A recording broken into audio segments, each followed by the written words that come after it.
Thumbelina. Once upon a time, in a faraway countryside, there was a woman who lived alone. After her husband passed away, she felt lonely and longed for a child to bring joy to her life.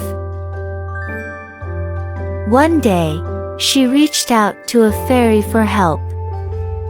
Please, can you help me have a child? The kind fairy gave her a grain of barley and said, "Plant this at your home and take care of it. You will soon be blessed with a child." The woman came back home and did as she was told.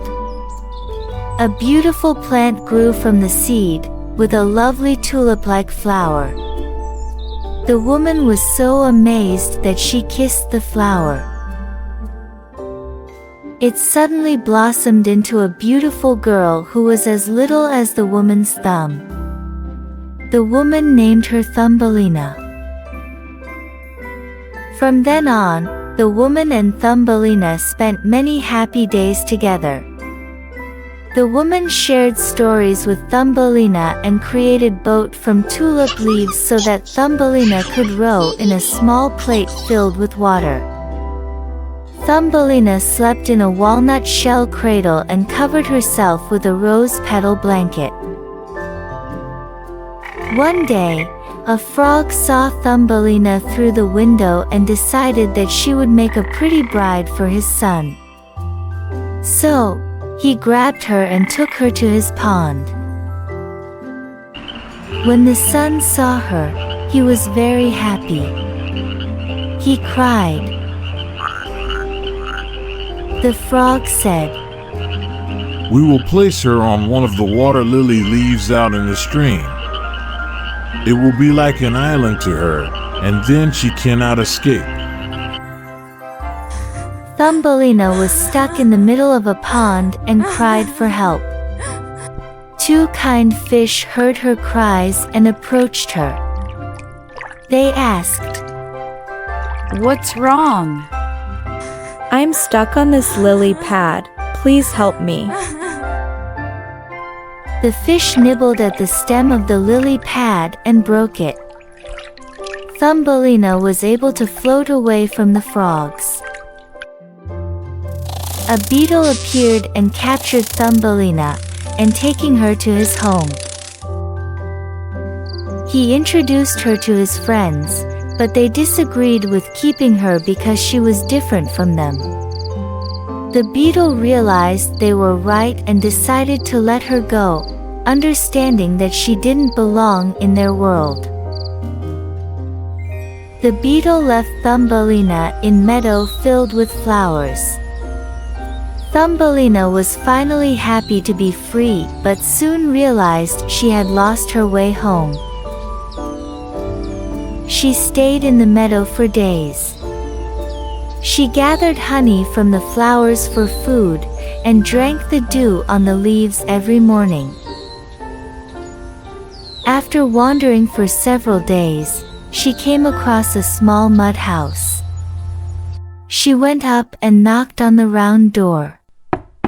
A field mouse appeared. "Poor little creature. Come into my warm room and have some dinner with me."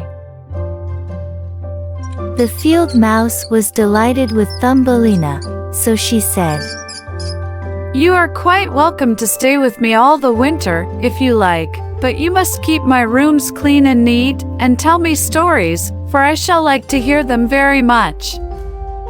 And Thumbelina did everything the field mouse asked her and found herself very comfortable.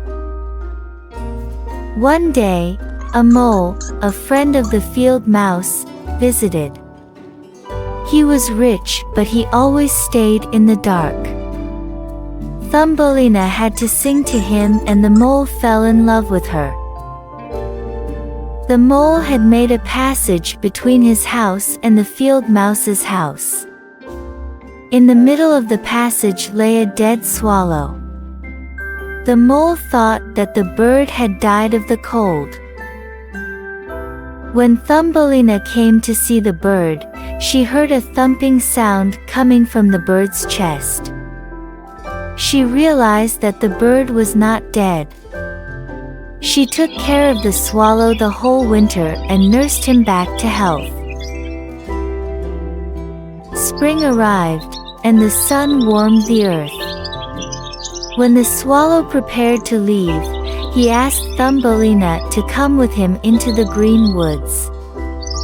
However, she refused, as she didn't want to leave the field mouse alone and sad. The swallow said goodbye and flew into the sunshine.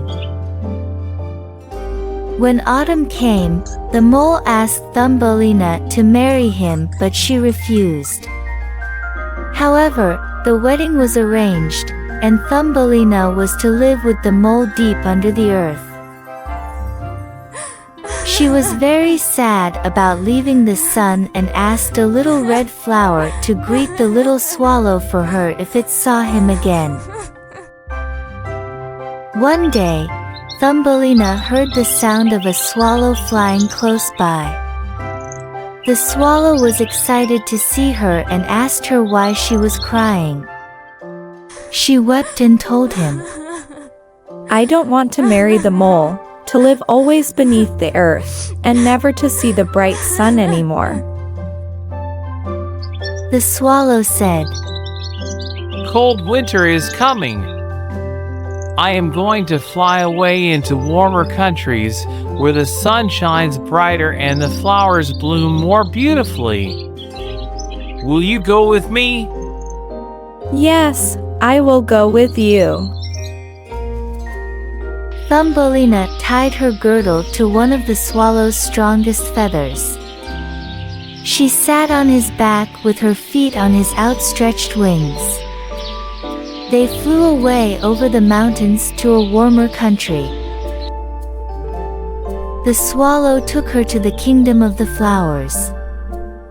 Thumbelina saw a tiny little man. He was the king of all the flowers, with a gold crown on his head and delicate wings at his shoulders. He was not much larger than Thumbelina. When he saw Thumbelina, he was delighted and thought she was the prettiest little maiden he had ever seen. He asked her name and if she would be his wife and queen over all the flowers. Thumbelina said yes to the handsome prince and became the flower queen. They got married and lived happily ever after. That is the end of Thumbelina's story. See you next time.